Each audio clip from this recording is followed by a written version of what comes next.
오던 밤 거친 파도를 헤치며 향해하는 배 한 척이 있습니다. 앞이 보이지 않는 이 깜깜한 바다에서 불안에 떨고 있는 선원들 사이로 멀리 희미한 불빛이 보이는데 그것은 등대였습니다. 이 등대의 불빛은 변함없이 그 자리를 지키며 길을 잃은 배들에게 안전한 항구를 향해 나아갈 수 있도록 희망을 주었습니다. 거친 바람이 불고 파도가 쳐도 그 등대의 불빛은 꺼지지 않았습니다. 오늘 데살로니가전서 2장 1에서 12절 말씀은 마치 어두운 밤바다에 비추는 등대와 같습니다. 바울은 데살로니가 교인들을 향한 이 진실한 마음과 흔들리지 않는 복음의 메시지로 그들의 믿음을 향해를 안전하게 인도했고, 또 어려움과 비난에도 굴하지 않는 오직 복음만에 전하며 그들의 영적인 성장을 끊임없이 헌신했습니다. 오늘 현재를 살아가는 우리의 세상은 참 어둡고 혼란스러우며 뉴스를 보아도 온 세계가 너무 어지러울 정도입니다. 집집마다 있는 이 초인종 스위치 하나만 누르면 무엇인가 폭발할 것 같은 세상 속에 우리는 살아갑니다. 또 거짓된 가르침과 유혹의 파도가 우리를 덮치기도 합니다. 이럴 때일수록 우리는 변함없는 이 영원한 생명의 말씀을 굳게 붙잡아야 할 것이며, 바울의 진실한 이 마음과 뜨거운 열정을 본받아 우리 또한 흔들리지 않는 믿음으로 세상을 살아가야 하겠습니다. 바울은 2차 전도 이 여행 도중에 이 유럽의 첫 관문이었던 이 빌립보 전도 사역을 마치고 데살로니가로 갔습니다. 다른 곳에와 마찬가지로 먼저 유대교에 해당해서 그곳을 찾아 이 설교할 기회를 얻어 복음을 전하였습니다.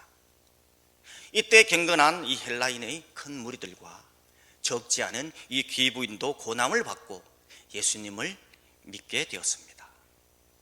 이 다른 쪽 유대인들은 시기하여 이 거리에 어떤 나쁜 무리들을 데리고 떼를 지어 성을 소동케 했습니다. 이에 회당 지도자들에게 가만히 있을 수가 없어서 더 이상 바울이 회당에서 복음 전하지 못하게 되었습니다. 그래서 야손이라는 사람의 집에서 성도들이 따로 모임을 갖기 시작했는데, 바로 이것이 데살로니가 교회입니다. 바울이 데살로니가 교회에서 이 복음을 체계적으로 가르치기 시작하자 믿음 위에 든든히 서기 시작했고, 이 믿음 위에 또 부응하기 시작했습니다. 또 이렇게 부응하게 되니까 또 그 지역의 유대인들의 지도자들이 가만히 있을 수가 없어 데살로니가를 통치하고 있는 이 집정관에게 교회를 모함하는 상소를 올리고 군중들을 선동해서 바울을 추방하도록 문제를 일으킵니다. 이 야손과 일부 성도들이 선동된 폭도들에게 잡혀서 이 집정관에 끌려가게 되었고, 다행히 바울을 데살로니가에서 떠나보내는 것을 약속하고 풀려 나오게 되었습니다. 바울은 이 교인들의 강권으로 이제 어쩔 수 없이 교회를 생각하고 떠나게 되었습니다. 이 바울은 데살로니가를 떠나 아덴을 거쳐 이 고린도에 와 있습니다. 그러나 데살로니가 교회에 대한 염려를 떨칠 수가 없었습니다. 두 가지의 염려를 인해 마음이 걸렸습니다. 첫 번째 하나는 이제 겨우 초신자들 뿐인데 이들만 남겨놓고 온 것 때문에 염려가 되었고, 다른 하나는 이 반대자들이 바울이 겁이 나서 이 도망쳤다고 비방할 것인데, 이 얘기를 들은 교인들이 심적으로 동요할까 염려했던 것입니다. 그래서 아덴을 지나올 때 디모데를 보내 교회 행편을 살펴보라고 했습니다. 그런데 뜻밖에도 이 디모데가 전해준 교회 행편은 좋았습니다. 데살로니가의 교회가 믿음 가운데 든든히 서 있다는 것이고, 나아가 열심히 복음을 전하고 있다는 것입니다. 이 소식을 들은 바울은 정말 기쁘고 위로가 되어 데살로니가 교인들을 격려하고 믿음 안에서 공고하기 위해 오늘 이렇게 쓴 내용입니다. 첫 번째입니다. 헛되지 않는 복음 사역입니다. 1절을 보면 너희 가운데 들어간 것이 헛되지 않은 줄을 너희가 친히 아나니. 바울은 짧은 기간에 대선을 거쳐 지나가게 됐어요. 나름대로 최선을 다해서 복음을 전했지만 핍박이 워낙 심해서 도망치듯 데살로니가를 빠져나와야 했습니다. 충분히 복음을 전하지 못했고 또 복음을 받아들인 사람들도 양육하지 못했습니다. 우리 사람의 관점으로 볼 때 이 데살로니가에서의 사역은 제대로 열매를 맺지 못했을 거라 생각했고 이곳에서 했던 사역은 헛된 일이 되진 않을까 걱정했습니다. 그러나 디모데가 전해준 소식은 들어보면 그렇지 않았습니다. 연약한 교회가 누구 하나 돌봐주는 사람이 없음에도 불구하고 믿음 위에 굳게 서 있다는 것이었습니다. 1장을 보면 이 바울이 데살로니가 교회를 칭찬하고 있는 것을 볼 수 있는데요. 데살로니가 교회가 믿음의 역사와 이 사랑의 수고와 소망의 인내가 있는 교회였습니다. 우리 데살로니가전서 1장 7절 다 함께 읽겠습니다.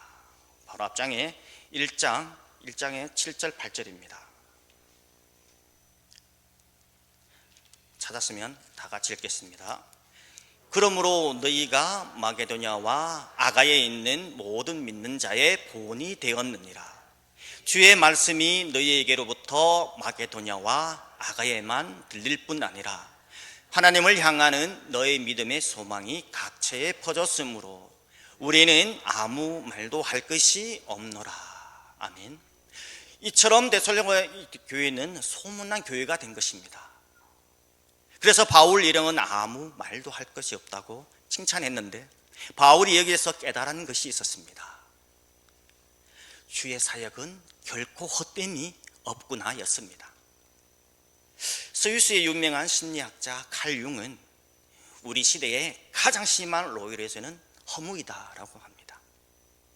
오늘날 현대를 살아가는 사람들 마음속에 채워도 채울 수 없는 구석이 있다는 것으로 바로 허무감이 있다는 것입니다. 그리고 지금 내가 심혈을 기울여 애쓰는 일도 결국은 헛된 일이 되지 않을까 하는 마음이 하나의 로이로저로 현대인의 마음을 압박하고 있다는 것입니다. 그러나 주님의 일은 다릅니다. 결코 헛되지 않으며 끝이 허무로 메어지지 않습니다. 시편 126장 5절 6절을 보면 눈물을 흘리며 씨를 뿌리는 자는 기쁨으로 거두리로다. 울며 씨를 뿌리러 나가는 자는 반드시 기쁨으로 그 곡식단을 가지고 돌아오리라. 아멘. 여러분도 잘 아는 말씀입니다. 주님의 일은 씨를 뿌리는 것과 같다는 것입니다. 여러분도 농사지어봤기에 농사를 씨를 뿌리고 삭을 틔우고 또 꽃을 피우지만 열매를 맺는 분은 하나님입니다.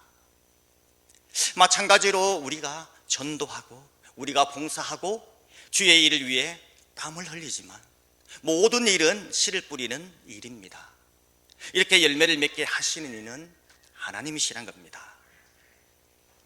이 예를 돕기 위해 예를 들겠습니다. 우리 교회 중보와 바울 전도 대원들이 매주 금요일 모아서 함께 찬양과 기도하면서 개인 구대 후에 내 개인 전도 물품을 가지고 각자 맡은 구역에 가서 전도를 합니다. 저도 저 뒤에 계신 장로님이 따라 나갔습니다. 장로님이 따라 나가니 장로님이 가던 곳이 있었습니다. 여러 구역의 상가들을 돌면서 전도지를 자연스럽게 내드렸습니다. 그까지는 저도 누구나 할 수 있는 거라 생각했는데 좀 지나지 장로님 하시는 말이 예수님 믿고 천국 같이 가자고 이렇게 권면을 안 하시는 겁니다. 이렇게 장로님이 예수님 믿고 권면하고 천국 가자 이게 한 번에 된 얘기는 아닐 거라 생각했습니다. 장로님이 꾸준하게 전도를 하면서 그런 얘기를 했길래 예수님 믿고 같이 천국 가자라고 얘기했을 겁니다. 제 속은 마음은 너무나 기뻤습니다. 저만 기뻤을까요? 우리 안에 계신 또한 성령님도 얼마나 기쁘고 행복했을까 생각해 보게 되었습니다. 언젠가 주님의 역사로 그들도 예수님을 믿는 열매가 있기를 소망해 보았습니다. 꼭 우리가 교회에 모여서 복음을 전하지 못해도 각자의 자리에서 가정이든 노인정이든 사업하는 장소이든 어디든 얼마든지 복음을 전할 수 있습니다. 바라기는 언젠가 그 복음의 열매들이 아름다운 열매가 맺혀 돌아와서 하나님께 영광 돌리는 일이었으면 좋겠습니다. 우리가 기여할 것은 이것입니다. 우리가 힘들어 씨를 뿌리면 하나님께서 거두게 하시고 단을 가지고 돌아오게 하신다는 것이 하나님의 약속입니다.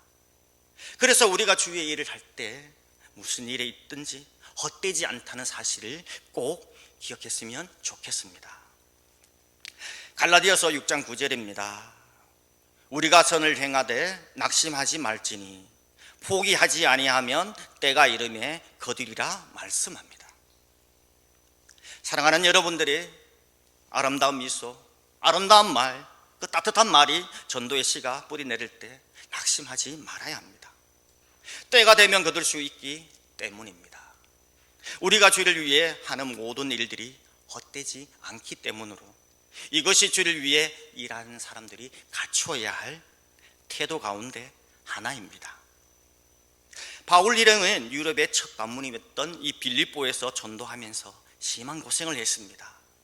얼마나 고생했으면 고난과 능력을 당했습니다. 점치는 귀신 들린 여종을 고쳐뒀다가 고난을 당한 것입니다. 많은 매를 맞았습니다. 그리고 빌립보 감옥에 갇히게 되었습니다.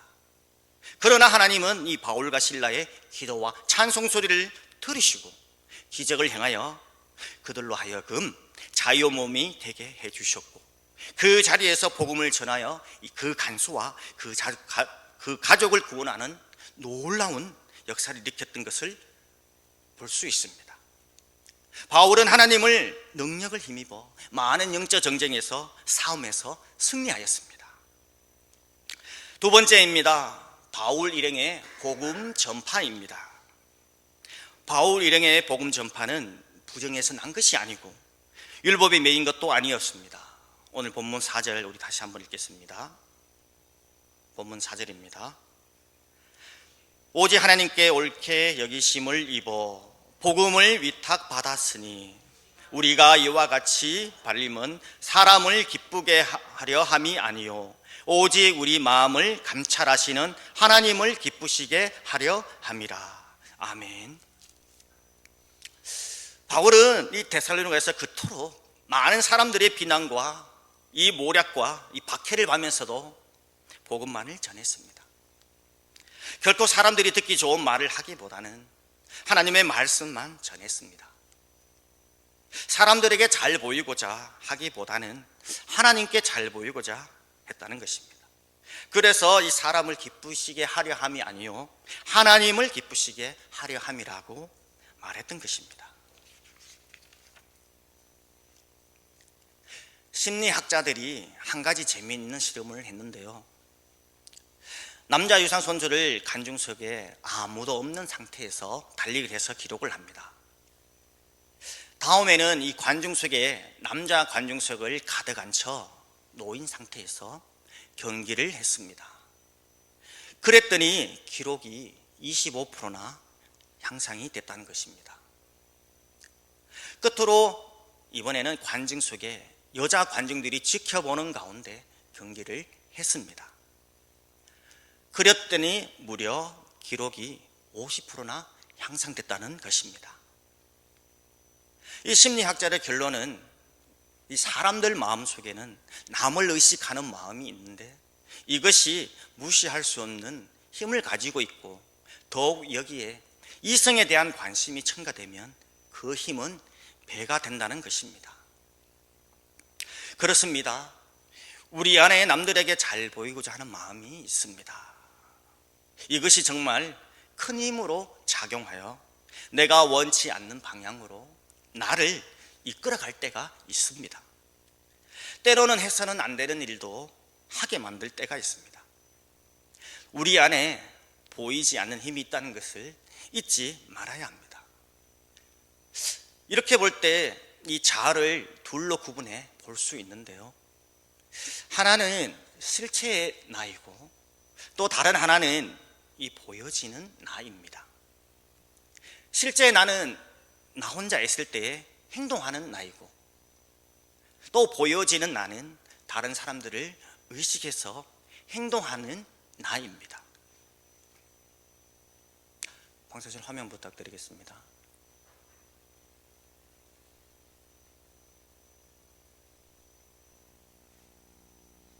네, 여러분 혹시 저 신들러 리스트라는 영화를 본 적이 있습니까? 예, 물론 저 영화를 보신 분도 계시고 못 보신 분도 계실 거라 믿습니다. 저는 보았습니다.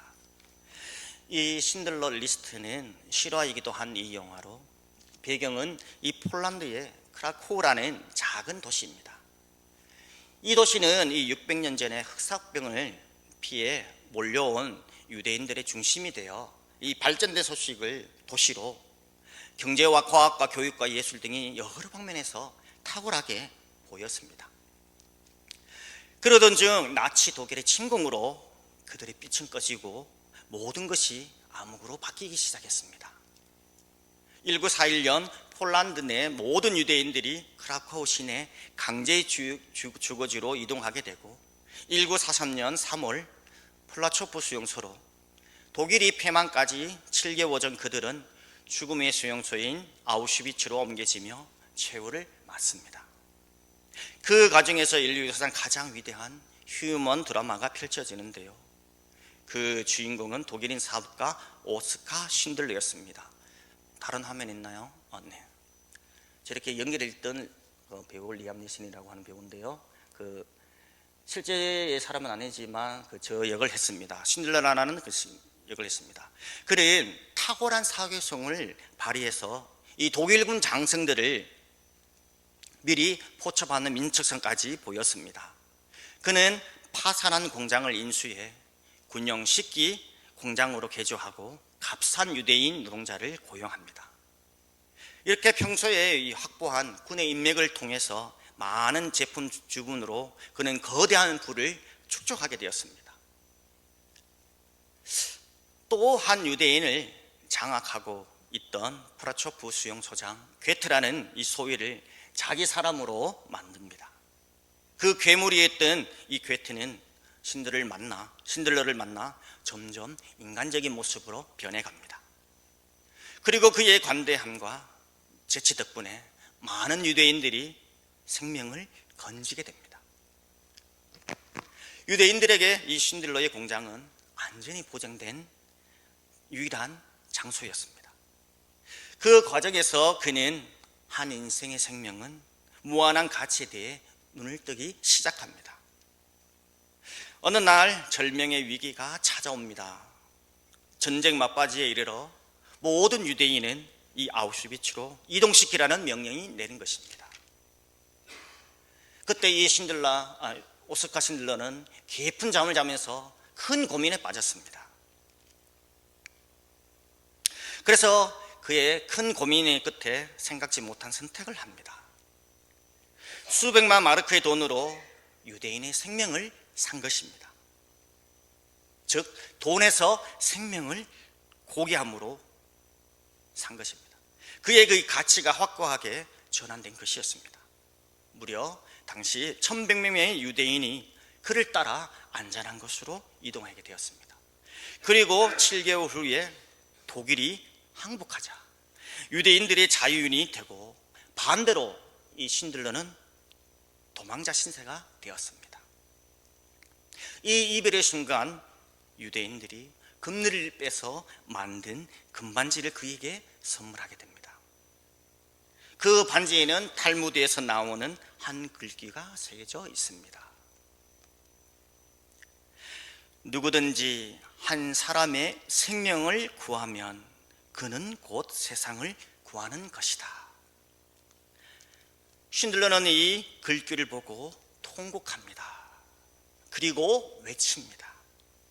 더 구할 수도 있었을 건데, 좀 더 구해낼 수 있어야 되는데, 왜 나는 차를 팔지 않았지? 최소한 10명은 구했을 텐데 왜 이 금배지를 팔지 못했지? 2명은 구했을 건데 최소한 1명은 더 구할 수 있었을 텐데 그런데 구하지 못했고 통곡했습니다. 그렇습니다. 우리가 사는 날, 기회에 있을 때, 살아있을 때 잘해야 합니다. 마지막입니다. 사람에게 영광을 구하지 않는 사역입니다. 우리 6절 8절을 한번 다시 읽겠습니다. 6절 8절입니다.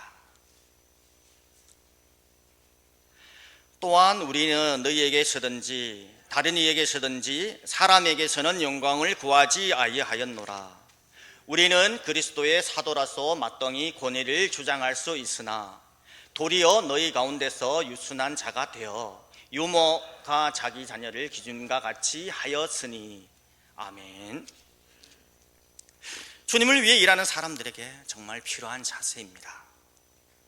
지나치게 사람들을 의식하다 보면 실제의 자기를 잃어버리면 안 됩니다. 하나님만 의식할 수 있는 성숙한 태도가 필요합니다. 바울 일행은 인간 중심이 아닌 하나님의 중심으로 복음을 전파했습니다. 여러분도 주의 일을 할 때 사람을 기쁘시게 하려 하지 말고 오직 마음을 감찰하시는 하나님을 기쁘시게 해야 하겠습니다. 그리고 바울의 신념은 사람들에게서 영광을 구하지 않는다는 것입니다. 왜냐하면 그의 사역 중심은 언제나 하나님 중심이었습니다.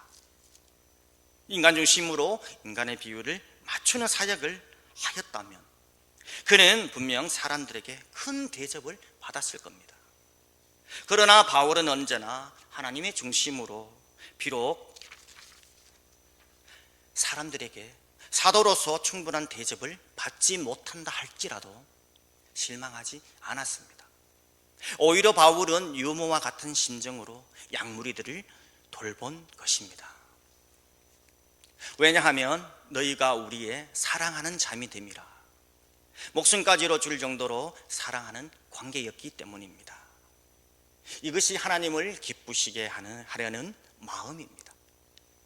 바울은 사람에게 영광을 구하지 않았을 뿐 아니라 오히려 자기 목숨까지도 아낌없이 주려는 자세로 사역에 임하였습니다. 그리고 바울은 다른 사람들에게 존경을 받아 마땅하였지만 누를 끼치지 않으려고 밤과 낮으로 일하면서 하나님 앞에서 거룩하고 흠없는 행동으로 복음을 전했습니다. 그래서 복음 전도자에게는 언행일치라는 그 무엇보다도 중요한 것으로 이것은 이 복음 전파에 아주 중요하게 결정되는 것입니다. 우리 사랑하는 여러분을 통하여 이 변함없는 복음이 흘러가기를 간절히 바라옵니다. 우리도 누군가에 의해서 복음이 우리나라에 흘러와서 오늘날 우리가 하나님을 예배하는 하나님의 자녀가 되었고 오늘 이렇게 다 같이 모여 하나님을 예배하는 우리 하나님의 기쁜 자녀가 되었습니다. 우리 다 함께 하심 기도하기를 원합니다. 주님, 그렇습니다. 시대에 따라 어둡고 좋았고 슬펐던 교회에서도 변함없는 주님의 사랑과 은혜의 복음은 계속해서 전해져 내려왔습니다. 주님, 저에게 주신 소명을 저희를 사용해 주옵시고 저를 주님의 기쁨의 도구로 사용해 주셔서 변함없는 이 믿음을 나를 통하여 흘려보내는 하나님의 아름다운 도구가 되게 해달라고 우리 다 함께 기도드리겠습니다.